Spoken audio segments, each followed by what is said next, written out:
Just thank you is all I can say. I'm a little nervous. I told you on the phone. It's okay. It's okay to be nervous.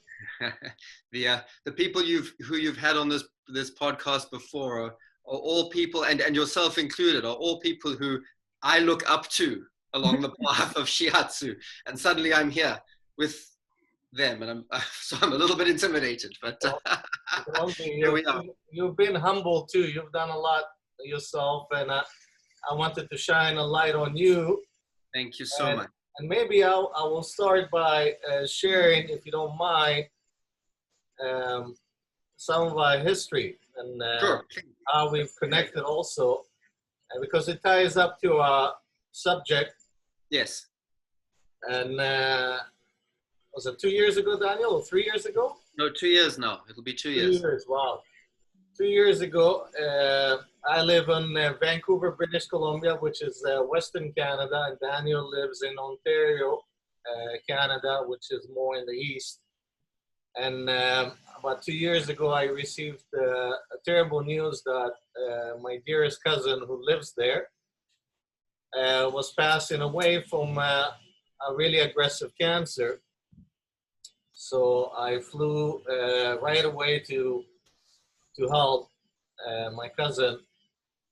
And I don't know if you've worked with cancer patients, shiatsu therapists, as they're dying. It's not a pretty sight, especially if they're really close to you.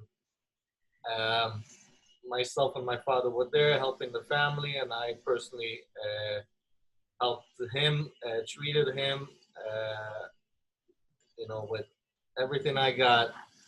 And there was a period of time where I couldn't stay anymore, and I found Daniel, and I reached out to Daniel and asked. I really was following my gut feeling when I found you, Daniel. Yeah, we did. I asked for your help to come and help my cousin, as I had to go back to Vancouver, and Daniel graciously agreed and help my cousin transition to the other side with a lot of compassion. So I'm forever grateful to Daniel, and we've kept in touch ever since. And I wanted to again shed a light on the subject matter that is really relevant to a lot of us shiatsu therapists and therapists in general, and also patients that we work with. A lot of the patients that come to us are very sensitive and empathetic people, and they take on a lot through their life experience, and many of them burn out or break down. So again, Daniel, I just want to share that with everyone, and I think it's fitting. And again, I'm grateful for you. So maybe share some of your journey with us, maybe briefly how you started with shiatsu therapy, and then we'll go into it. Okay. First, I'd like to just round off and say that experience where I had the real privilege of working with your cousin was a real shifting for me in terms of thinking about the work we do as practitioners, and what it is. We've got this very short time on earth, and we find something we love to do, and we throw ourselves fully into it. It becomes our passion and our path, and then we die. And that really, working with him kind of made me really start to think about, well, what is this shiatsu that we do, or this healing work that we do on behalf of others?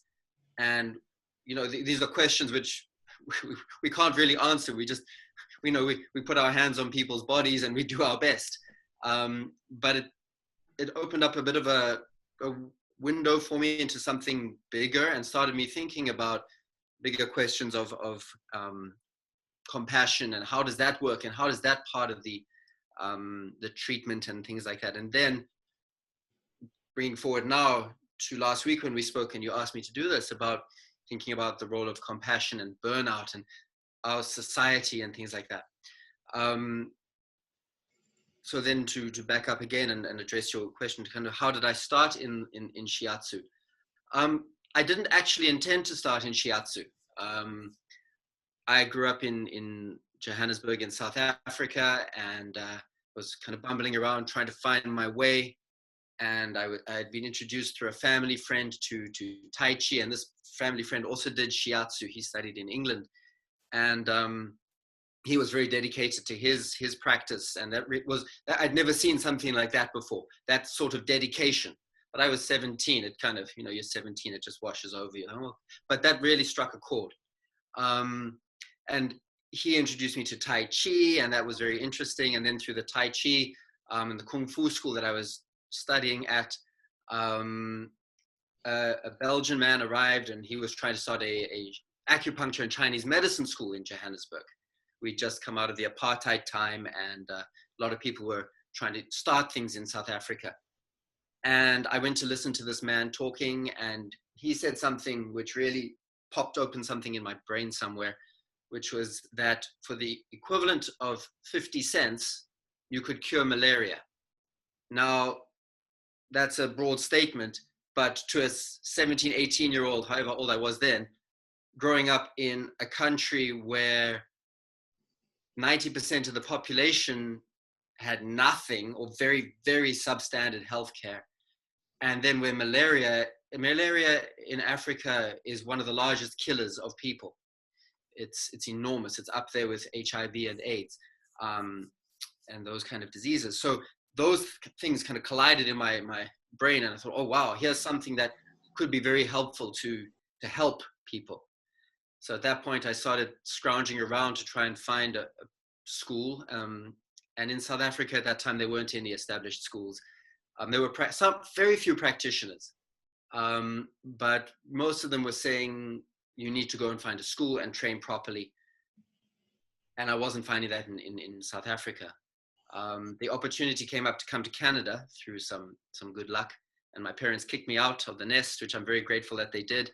And I flew across and landed here, still hell-bent on becoming what we understand now as the traditional Chinese medicine doctor. So the white coat, and trained in the acupuncture and the herbs and the gua sha and the cups. And that's where I thought I was going.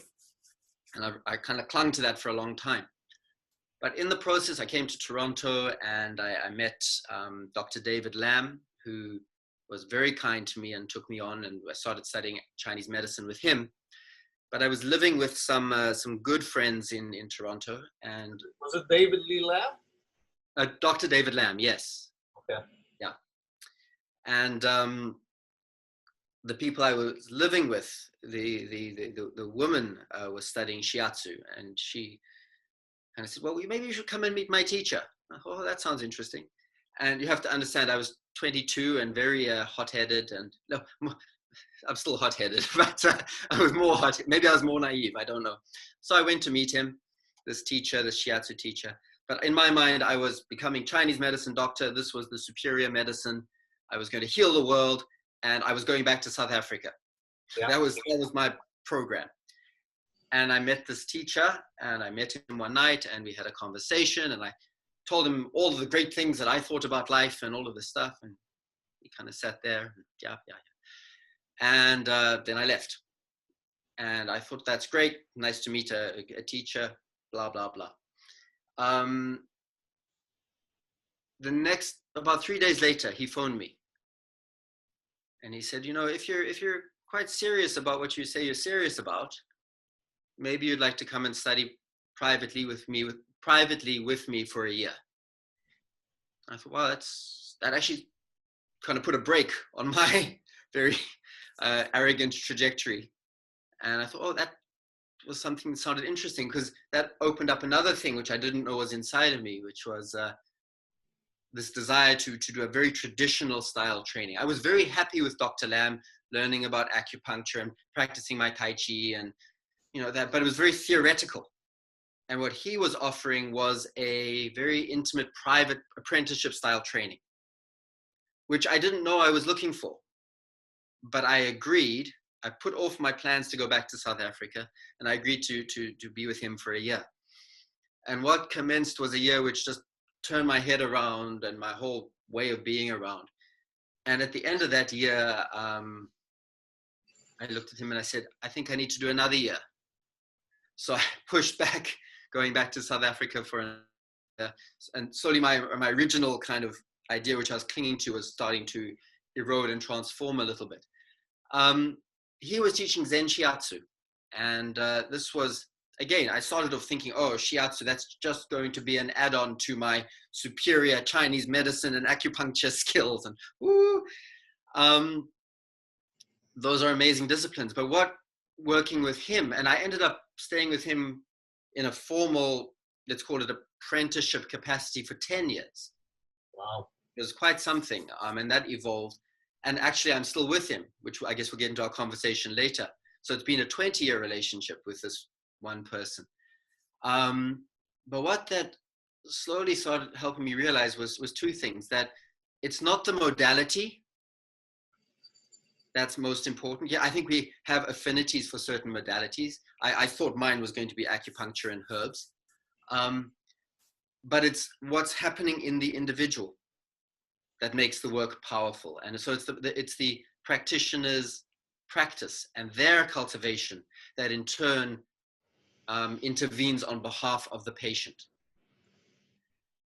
That was something that really started I had to work hard to change that mindset and to understand that actually these are, and this, with a well-developed down here, hara, that's what starts to make the treatment powerful. And then it doesn't matter if it's needles or herbs or whatever it is, or just the simple, beautiful hands.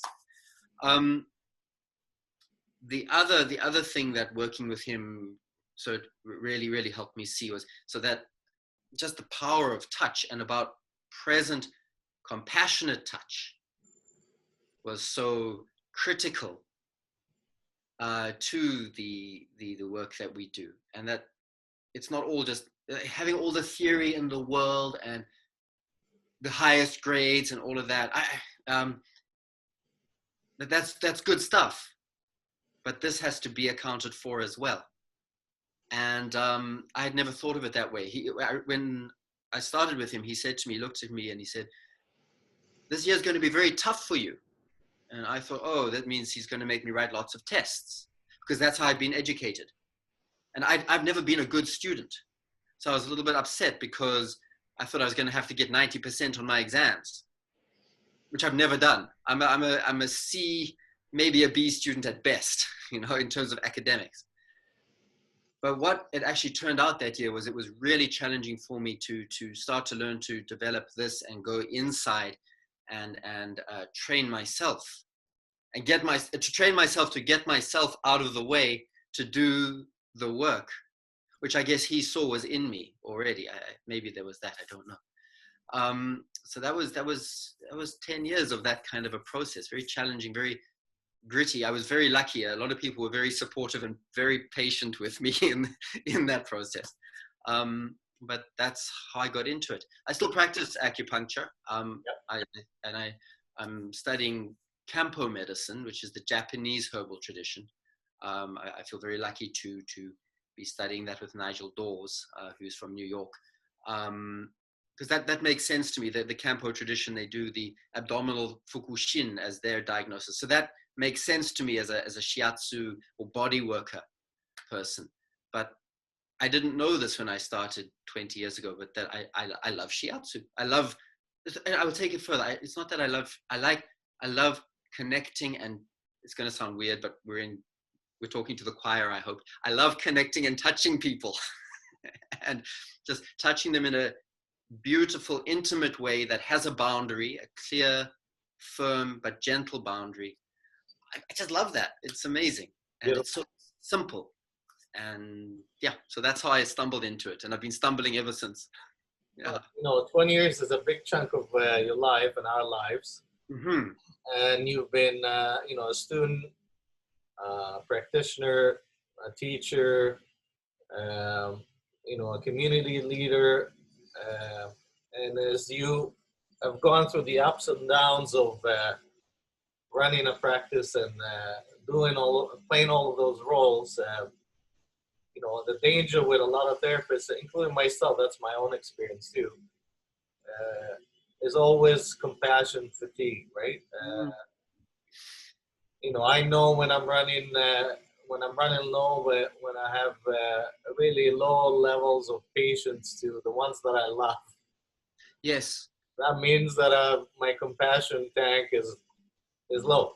And developing practices or way of living where you're always filling up your tank is so important. I just came back from a few days in the hot springs. Yes. To fill up my tank, so I can be present fully to the people that come and see me and the people in my life. But I've seen also in my practice so many therapists burn out. A lot of really good therapists with time burn out. I mean, when I look at my class year, there's not many of us left still practicing Shiatsu. There's maybe few. Yeah, and a big part of it is the burnout. Yes. And this is where I really want to dive into, because by talking with you about your initiative with Chōwa, am I pronouncing it correctly? Chōwa? Chōwa. Chōwa is the Japanese word, means harmony. Okay. Peaceful arrangement. Yeah. I mean, that initiative really hits home for us as practitioners to have a place where we can harmonize ourselves and fill our tanks, but also for the public to learn the importance of that, because a lot of us running around like chickens with the head cut off, living life really fast, with a lot of stressors, and including a global pandemic now. Yeah. So compassion fatigue and burnout is a huge topic.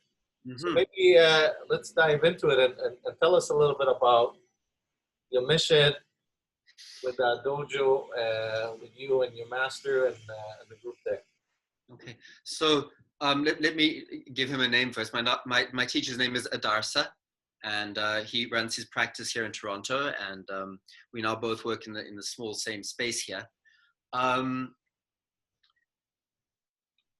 I was let's go back 18 years, and I remember when I first started hearing about practitioners burning out and stopping their work. And as you say, very talented practitioners would stop working.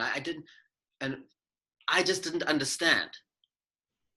And at first I thought that I was just being kind of very arrogant and things like that. But I didn't understand how one could burn out from this work.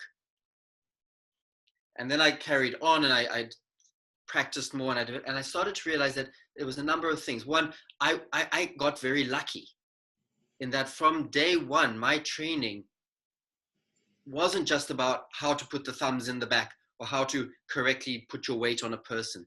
It was also from day one about be aware of your hara. Focus on your boundary. Don't treat from here. Develop this, but treat from the hara. This will take care of itself. This, take the fire out of here, put it in here, and extend the boundary. And that was day one. He would constantly come back to me saying, where have you gone? We were treating or whatever. Where have you gone? Where have you gone? Come back to the present. Be with the patient and have your boundary so that you can be intimately with the patient. You can connect with the patient, but not take on their trauma, their pain. And that was just, I didn't understand any of that before I came into Shiatsu or to the healing work, which we now call Chōwa Dojo, the way of harmony. It's evolved over 20 years. I had no background in that. So maybe that was why I was lucky, because he just got to pour that in from the very first day. And I just took that as that's the way. So every interaction going forward from that first day was focus here. Where am I at? What am I feeling physically, mentally, emotionally, spiritually? And what am I then bringing to the interaction? Be very honest about how I'm feeling. And then be aware of what's happening with the patient. But don't take the patient on. What I mean by take it on is absorb. Of course, we take our patients on. We engage fully with our patients. And we go like this with our patients, but we don't swallow our patients. So I think maybe I got lucky in that from day one, that was the training. There was no other, the TCM theory or the Zen Shiatsu theory, that all came second. This was the core thing. So that's when I started seeing people burning out. I didn't understand. But then I started to see, I started to broaden and meet more people in different, and not just Shiatsu people, but other healing arts practitioners, massage therapists, nurses, chiropractors, the whole spectrum. And then flash forward to now, where I've really gotten interested in working and talking with people like paramedics, those real frontline people who are seeing the grisly underbelly. We don't see that in the moment. We get the later effect of that. And seeing how that training, which from day one, that was the rule. They're not ever given that. Or in some schools, maybe it's given as okay, now you do your Tai Chi class. You get your 30 hours of Tai Chi and your 30 hours of Qigong, and we'll have a meditation class. And we'll do a little bit of counseling, but it was all compartmentalized. And for the way I was trained, that was all happening as one integrated unit all the time. So treatment was the practice, and meditation was involved in the treatment. The chanting, I'm chanting all the time now in the back of my head. There's a little chant going all the time just to raise the energy up. Breathing practice was done, but even as you're treating, you're doing breathing practice. So it was all this integrated thing as opposed to this compartmentalized thing.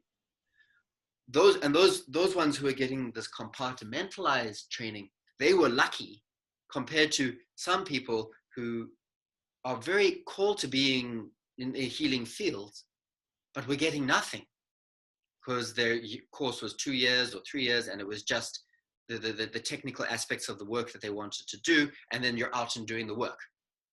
But nobody's taken the time to say, oh, you've got to develop a practice to sustain yourself because the work is tough. And if you don't know how to make your boundary from day one and engage from day one, and how to clear yourself, you're going to burn out because you keep filling yourself up with somebody else's stuff. And I saw that happening more and more, and I thought, no, this is a problem. So then flash forward to more recently, where I remember the conversation I had. It was with a woman who's a retired paramedic here in Toronto, who I think is a wonderful, wonderful, brilliant lady. And we were talking about this, and she was talking about how many of her colleagues, brilliant, like tough paramedics, on disability, taking anti-anxiety or medications. And we're not, and I must be very clear because I know my tone often comes out a little bit harsh. It's not like that. It's just the way I talk. So I'm not being dismissive of those things. Those things have very important places in helping people. But they go to the psychiatrist, they get their meds, they claim the disability, and then they're told, go to the gym, go to the psychiatrist, go to the doctor, go to the church or the temple or the synagogue or whatever it is. But they don't get back to the work they're called to do somehow. And they're stuck in this limbo. And I thought if that's happening to paramedics, well, then it's happening to nurses, to doctors, to chiropractors, to physiotherapists, to massage therapists, to PSWs, to social workers, to Reiki people, to acupuncturists, to Shiatsu people, the whole spectrum of our healing arts world, as well as to average people out there, because life is really tough. And what's the part that they're missing? And I think it's this integrated way where the training is the medicine. It's not something you do on the side. You train, and that empowers you in whatever it is that your life work is.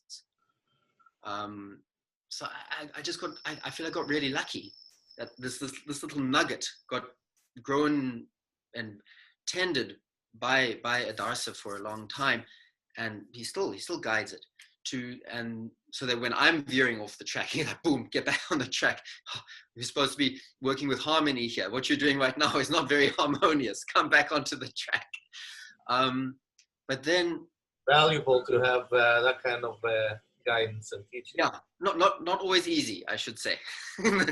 One's ego rears up everyone quite often, but very valuable. Easy.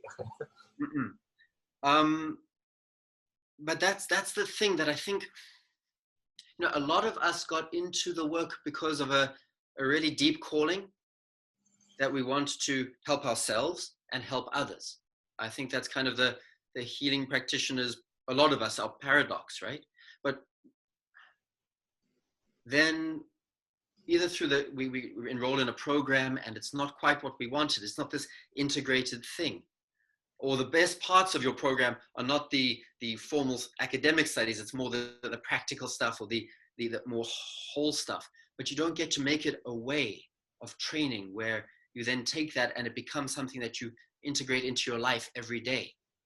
For me, Chōwa Dojo is a thing which started with Zen Shiatsu, which is something that infuses every moment of my life. Even when I'm losing my temper with the ones that I love, it's still there as a thing that says, come back, swing back to center, because it's so deeply rooted.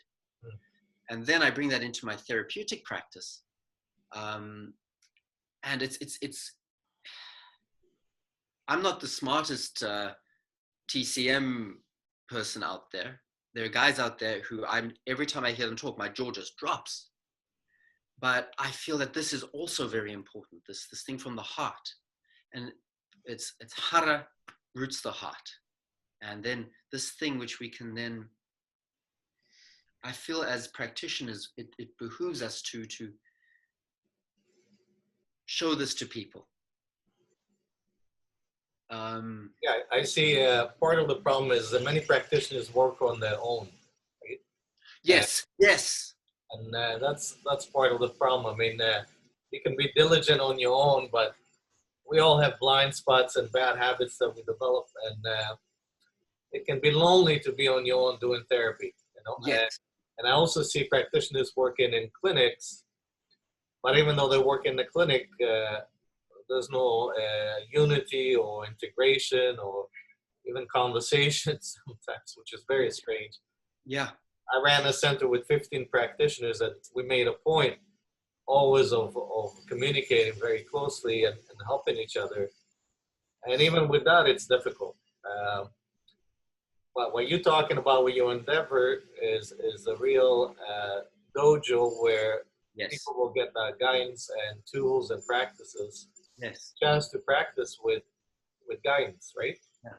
So I think that's whenever I talk with people about this, people understand dojo when it comes to martial arts. That's right. Not a problem.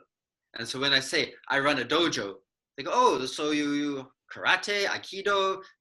No, I run a healing arts dojo. And there's a disconnect here. What? Say again? My understanding, and it's a limited understanding of a dojo, is a place of training, a space where the work happens. And that work can be anything. It's been prevalent in the martial arts world, and that's great, but we are applying that same approach to work and training to the healing arts. So our idea is that people come, they will, at the moment we've been running trainings once a month, so 1 day a month, and then we have retreats 4 times a year. And it's a place where we don't sit around and talk, we do practice. And there's something about a group energy. Beautiful. Which is amazing, where there's an understanding that one person or 2 people have to lead, and you have to accept that somebody has to drive the boat forward, the group forward. So somebody sets the agenda and keeps the tone and keeps putting people back into the movement. But there's an understanding that everybody there is human and is struggling, because that's the human being thing. If we weren't human and we weren't if we weren't struggling, then we're not human. Then maybe you're a bodhisattva or a saint or something. Let us know and please help us. But so there's this understanding that we're in this endeavor together, and we're going to work together for the set of time.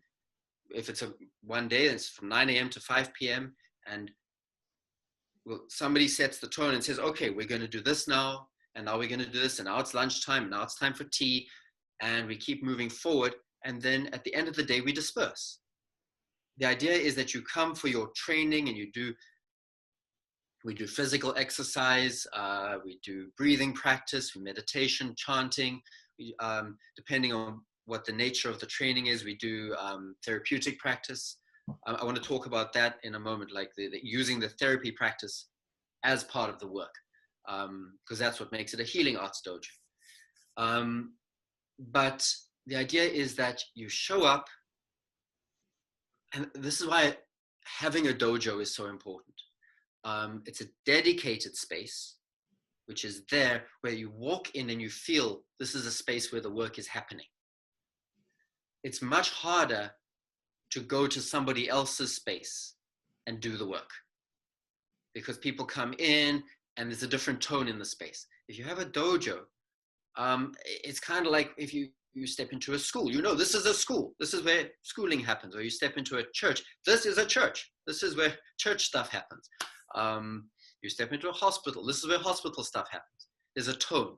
And so when you step into a dojo, there is a tone. Let's call it a vibration, where people understand, okay, I'm stepping into a space. I'm going to leave my secular daily concerns out. That's here. It's tough. I'm going to come back to that. Some of it's beautiful. Tough and beautiful go together. But I'm going to come in to work on myself for this period of time with the support of others and the group energy and the guidance. And then at the end of the day, I'm going to step out and take that polishing that I've generated for the day and carry it forward until the next time. And some people come once and we see them again in 6 months, and some people come monthly. And that's great. That depends on the person and what they need and what their lives allow them to do. But there's that thing about a dedicated dojo space, which I think is really important. If you go into somebody else's space, you're contending with their cell phones and their coffee machine and their water cooler and all of the other things and their pressing concerns. Whereas if you can bring people into a space which takes them out of their habit, which I think you understand very well. This is a lot of the work you do, is getting people to just cut for a moment so they can make a shift. Our feeling is that this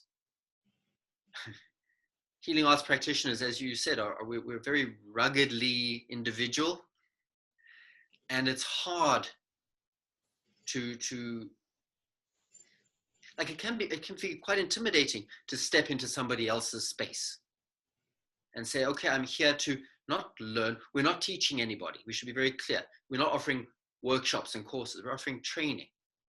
You come, you work on your human spirit with other human beings who are working on their human spirit in a very human endeavor, and it's gritty and it's mucky. And then at the end of the day, you liked it, come back and train some more. Didn't like it, that's okay. It wasn't for you.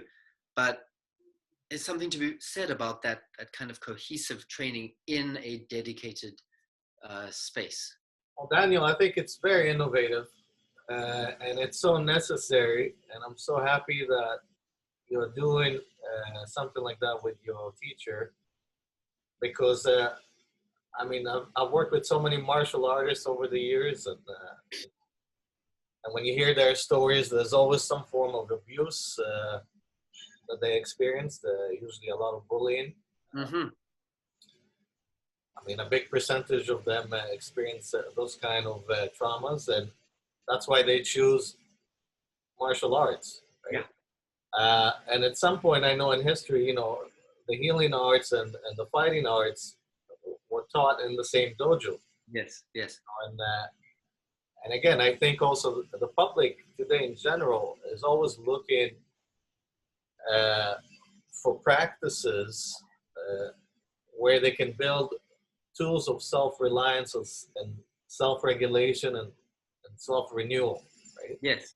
And as Shiatsu therapists, we don't just study a therapy, we study a way of living.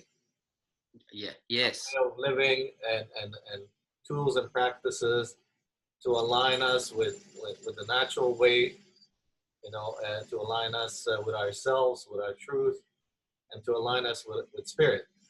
Yeah. So, I mean, this is the journey that all of us go through, and a lot of people at the same time are straying away from, religious churches and synagogues and mosques, and they're tired of the rites and the rituals, and they want to eat the food.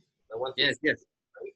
So to create a space as you're creating and a mission like that, I think it's so necessary now more than ever. And I really salute you, because I know it's not easy. A lot of it is re-education, the concept of a dojo, right? Or a center of where you're really learning how to, bring out the best of you. Yeah. Yeah. In a very physical and direct way too. Yes. Not just theoretical, not just the law of attraction or Yeah. No. reality, but in a very tangible, real way, and that's what body-centered practices offer, right? Yes. Yes. So where do you want to take it from here? What's your vision? So I'll give you the short term, medium term, long term. Short term, actually, right now, and I'm going to do a slight pitch here. Forgive me. We're in the process of renovating and fundraising for our new dedicated space. That's been a bit of a journey of refining and kind of seeing exactly what we want to do. And this has been one of the gifts that COVID has given us in our little instance. Is we realized that our vision was way too extravagant for what the times are requiring. And we've managed, with a lot of help, and a lot of people have been very generous with us and guiding us and bashing us around. And we've realized what we need to do. And we've secured a small dojo space. And we actually have signed the lease, and we're taking possession on December 1st. And I'm in the process now of fundraising for that. We've got enough to do the renovation. And then the next step is to start rolling out the programs and making the connections that we want to make in order to offer the training to our local communities here. The programming, so that's phase one. Phase two is the kind of programming that we want to do. And I should again be very clear that the training we want to offer is open to anyone who wants to better themselves, develop the harmony that is already there. It's in all of us. We just sometimes, as you say, veer off the track. Anybody can come and train, and it's not religious training. We need to be very clear. I mean, you see the Buddha behind me here. That just happens to be something that we really resonate with. But we're not shoving Buddhism down anybody's throat. We're not shoving any religious doctrine. It's human spirit. It's a very human being training. But so anyone is welcome to do that. But we see a great need in healthcare practitioners. And for some reason, I have a real affinity with paramedics. I don't know why. I just really respect them, I guess. And I've cultivated a few relationships with those people. And so I want to start to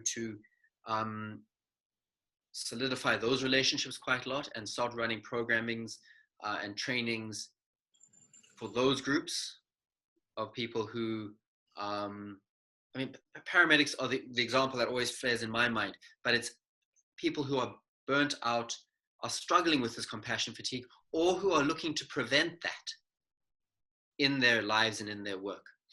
So once, it's funny, I feel a lot is hinging on securing the dojo space first, because what I've discovered is people, we're quite reptilian and tribal in a way. We like to know that there's a bricks and mortar space, and this is where the work is happening. It makes us feel a bit more secure. So once that space is developed, then I can say, yes, this is where we train. Bring your people. And I will then be approaching various groups who I hope will say yes.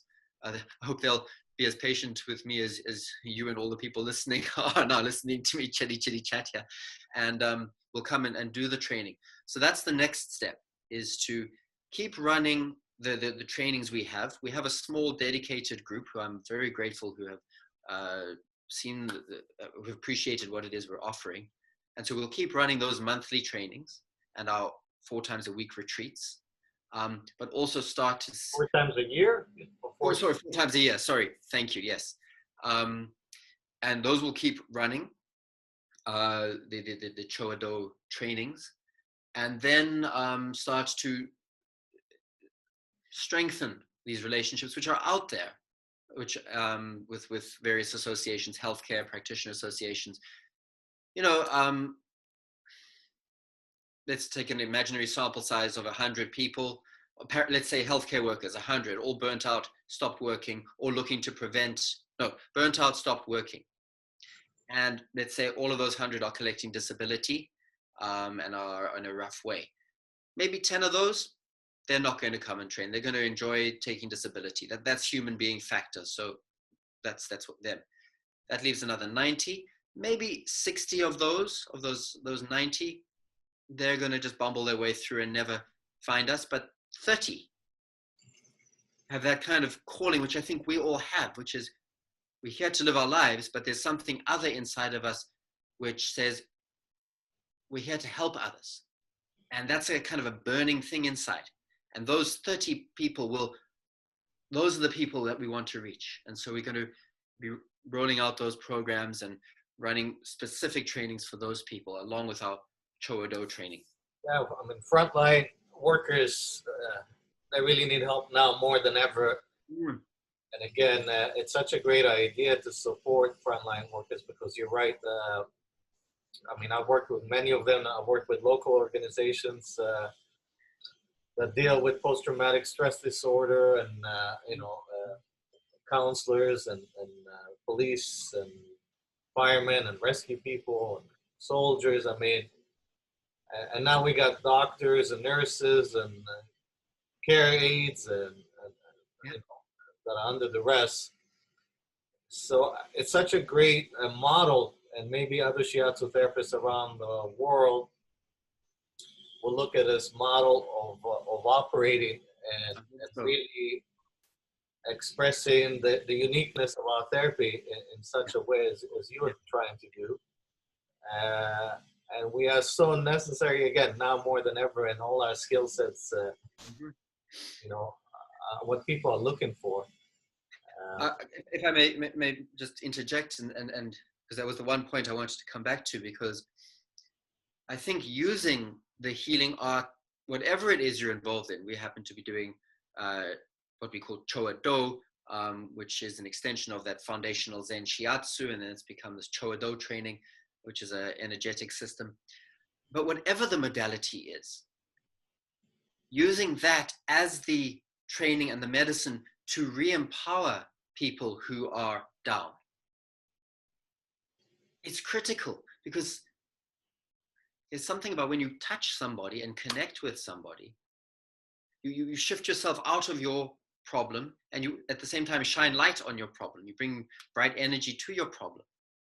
So it reignites something that got smacked down and depleted and worn out. So the method is the healing. It's like we can go to the counselor forever, and we can go to the doctor forever, but some of us need to do the work to get better, if you see what I mean. It's a funny paradox that I think we have. And so that's why it's a healing arts dojo. We're doing all the supportive practices around that, the meditation, the chanting, which are essential. The breathing practice is critical to understanding how to make your boundary and maintain that. But the healing for the practitioner or any person, I think, comes through learning how to connect and make it and make your touch, your connection, as vulnerable as possible, even though that's scary. and to have somebody say to you, no, you're not yet there, and to stay with you when you get angry with them for telling you that, and then to say, but try again. That's the healing, and the building up of people who have been burnt out. I forget who said this, but somebody said, life is the medicine. The work is the medicine. So at some point we got to keep doing the work.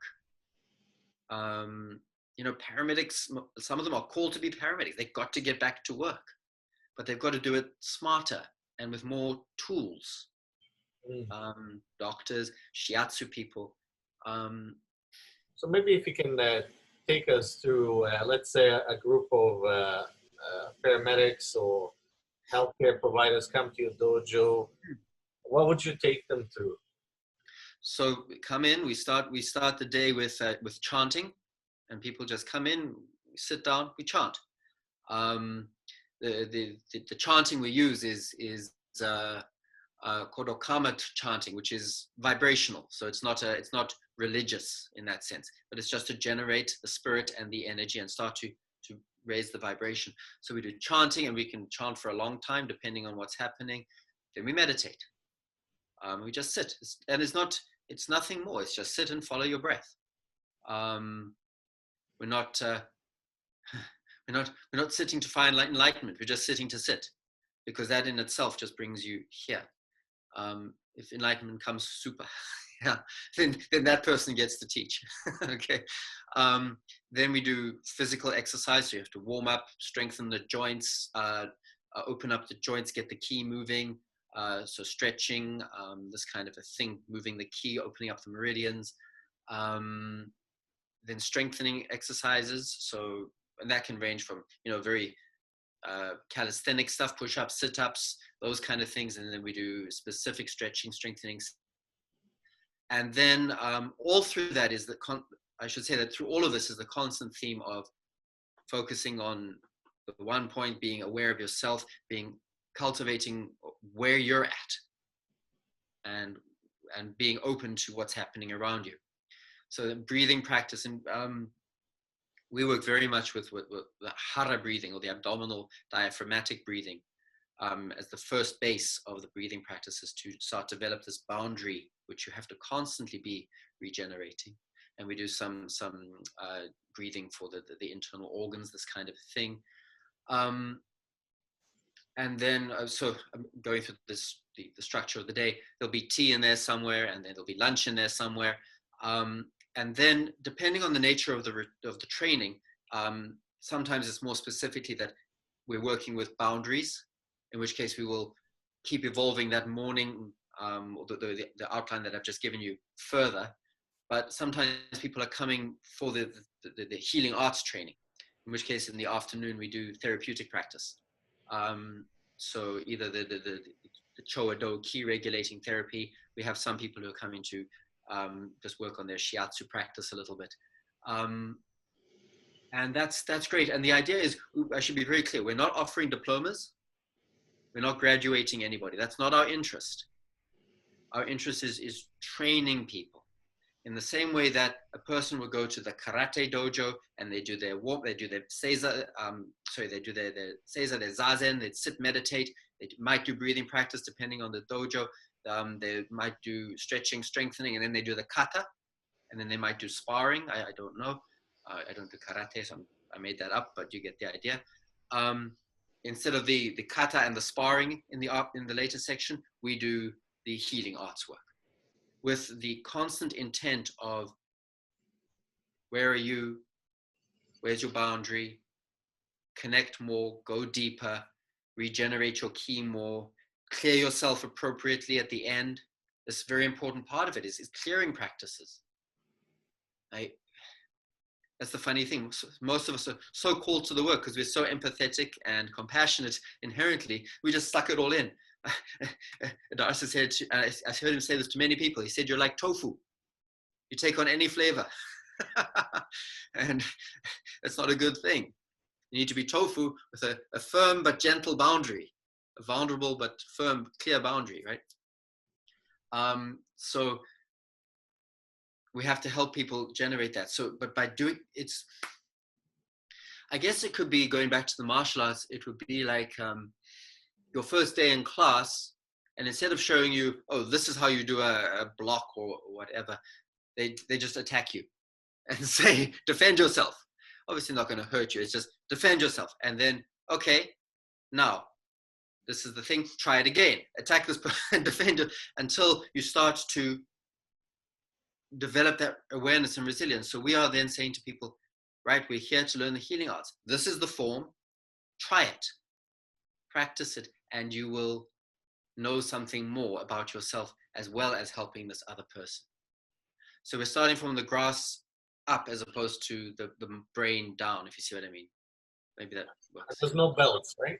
No belts. No. Not even in the Chōwa Dojo key therapy, we have certain levels. We've codified it a bit just to help people see where they're going, because people, I feel that's important for people to feel that they've attained something. But in terms of people coming for just the basic training, no, we train as a group and then we disperse and we come back and train again. No, we don't, we just, there's no, you don't get your yellow belt and stuff like that. Yeah.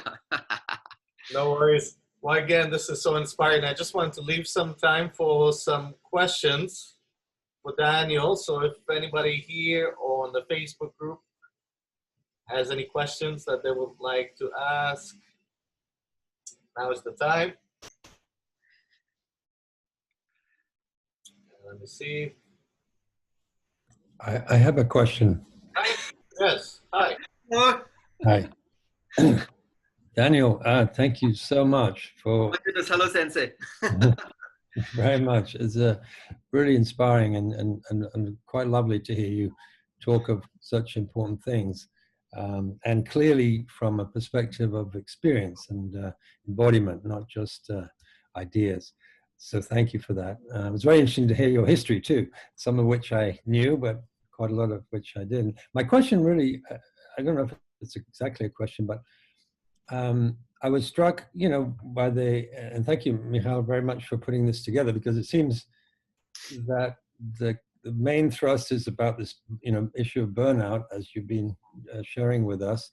And I was struck, of course, couldn't really get out of my mind from the earliest part in the context of Zen Shiatsu, thinking about Masunaga Sensei, who died at 58, I'm sure you know, quite young, a young man.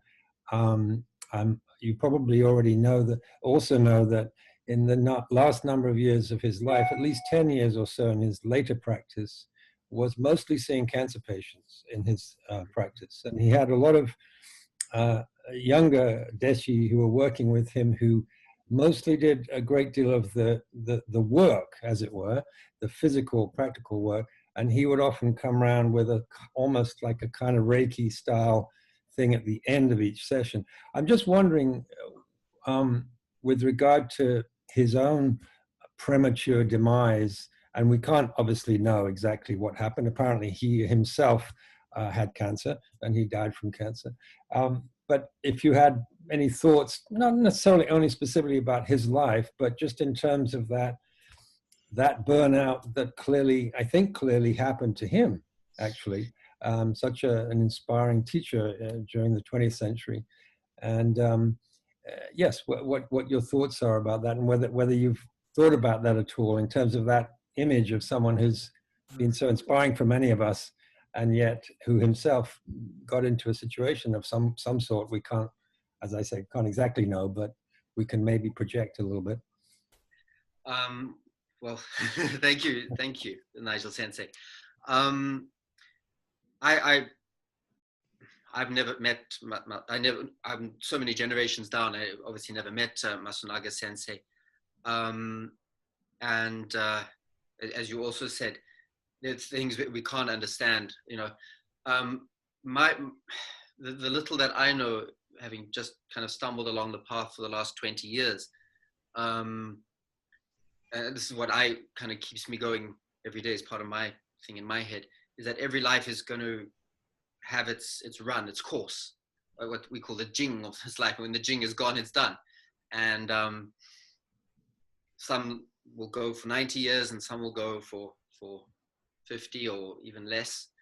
And I think, again, this is something that keeps me going every day, is that our job is to figure out what we're supposed to be doing and then do that for as long as we've got. So it's not the quantity of years, it's the quality, and that everything that happens in those years is the experience. It was you who said life is the medicine. That's where I got it from. I see your face here now. It's you.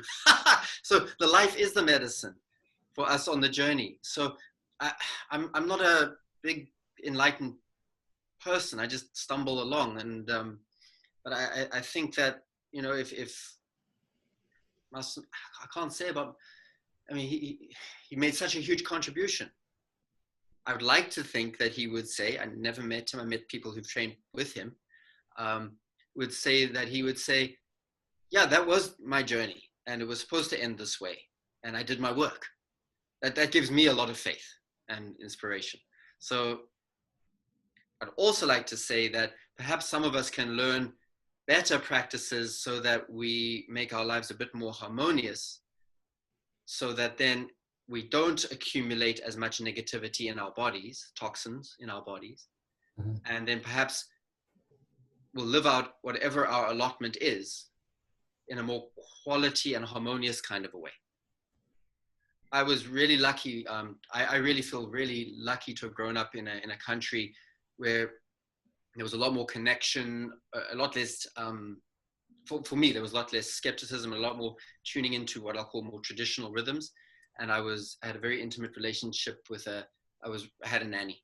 And she would always say, your number's up there. And until then, you just do your work. When your ticket's called, your ticket's called. That's when you go. And so I really believe that. And I think what we're trying to do is help people minimize the strife and what we have a nice Yiddish word, the tsorus, that they have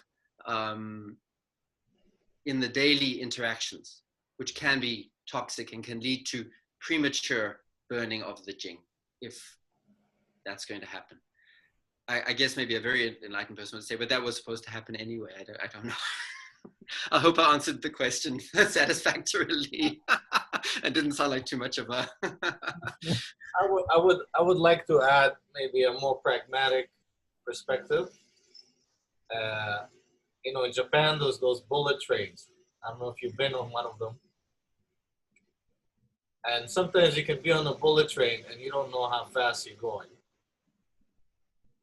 And you don't step off. The train just keeps going.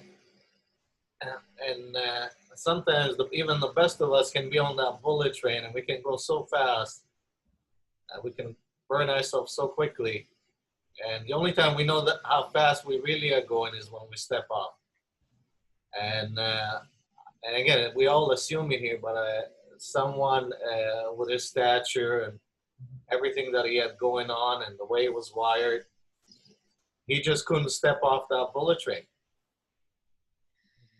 You know, that's the human in him, you know, and that's what happens. There's consequences.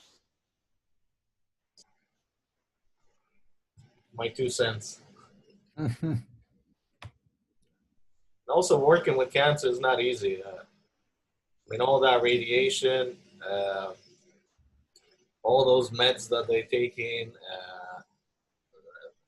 Yeah, cancer. I've worked with cancer a lot. It's like working with poison. I mean, the cancer can fill the whole room with toxicity. You know, and so if you're working a lot with it, you know, it's not easy. And I'd like to just say in that point, like I've worked with people who've gone through that, and I'm sure we've all experienced this. You can almost taste it, and you walk out of there, and if you haven't, that would be like being asked to fight Muhammad Ali without ever having stepped in a ring. If you hadn't had some kind of somebody had said to you, protect your boundary, protect your ki, be aware of yourself, and at the end, this is what you do to clear yourself.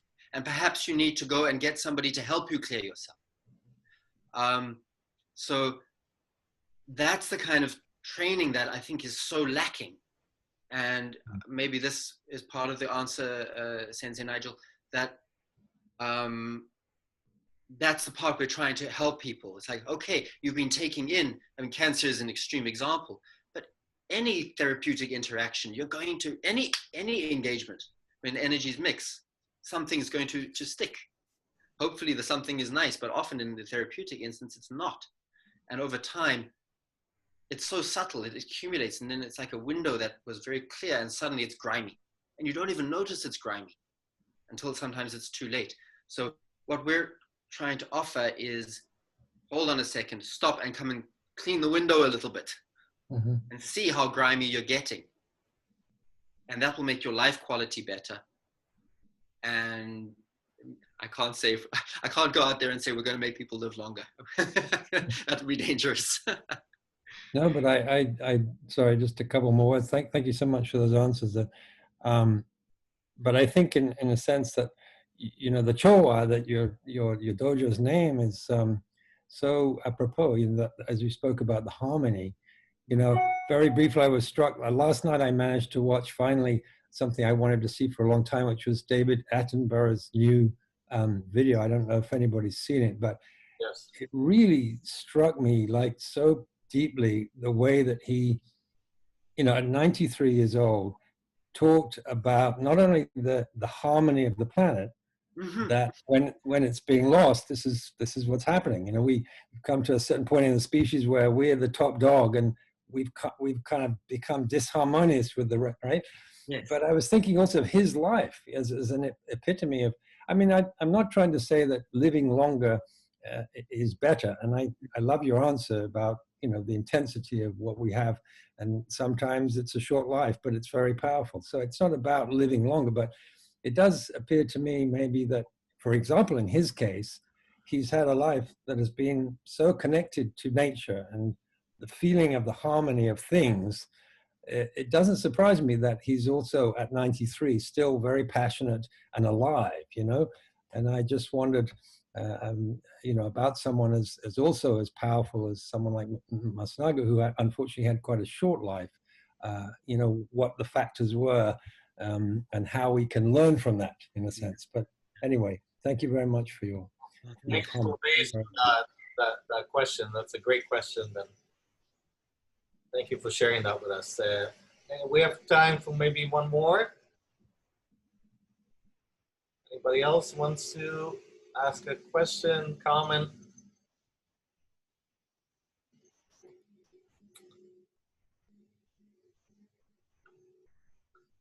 Daniel, well, since nobody's asking any question, maybe, I mean, I'll put it in the tag also with this conversation, but where can we help you fundraise more funds? Where can we find more info about your mission and dojo? Okay, well, thank you, Mikhail. Thank you for that. Wow. So honestly, the simplest, easiest thing is to just go on the Google and type in Chōwa Dojo Toronto fundraiser, and it'll take you to a GoFundMe page, and there's a video of me looking very awkward in front of a camera, and a great video. yeah, and a couple of videos. Yeah. I never in my lifetime did I think I'd be doing that, and here I am. But we also have our website, which is on there. More of the mission and the vision is on the GoFundMe page, actually. So the simplest is just to go Chōwa Dojo GoFundMe, and it'll come up. Yeah, I mean, again, I think it's so inspiring, Daniel, and it's such a great endeavor, and I hope many more Shiatsu therapists around the world will be inspired to do something similar. You know? Yeah, one last thing is just to say, all of what we're doing now is rooted in, like, it goes back 20 years for me in Zen Shiatsu, and as it's evolved as a training method into now what we Chōwa Do, and so it's all rooted there. And I really believe that Shiatsu is unique in the healing of, it sounds very arrogant, I'm sorry, but it is unique in the healing arts spectrum. We're energetic, but we're physical as well. We cultivate this so much. I think we have a lot to offer. And so I think all over the world, this is a missing piece, this kind of integrated training. It's not psychotherapy, it's not church, it's not the doctor, it's not pills, it's the whole thing, minus the pills. So yeah, I hope people might be inspired. That would be amazing. And also stressing the importance of getting guidance, support, mentorship. That's such a key for not burning out. And we talk about that a lot. Doing it, it's hard to do it. It's hard because often you think the mentor is supposed to tell you what you want to hear, and oftentimes the mentor will tell you things you don't want to hear. And it's hard to, it's easier to run away sometimes. Beautiful. Well, thank you again, everyone, for joining us. Thank you everybody. Thank you for listening to me chitty chat like this. You were great. Okay. Yeah, and we'll put up the links and the videos too. I want you to put up the videos. They're great, Daniel. Okay. Yeah. Thank you. I'll ask Violante to do it. Violante is so kind. She helps me with all of this. So. Okay, perfect. So just put it on our Facebook group. I will. Yeah, I just share it. Okay, fantastic. Michael, thank you for your kindness. Thank you. And thank you everybody for your kindness, for listening and for being here. Yeah. Hello from Toronto. Bye.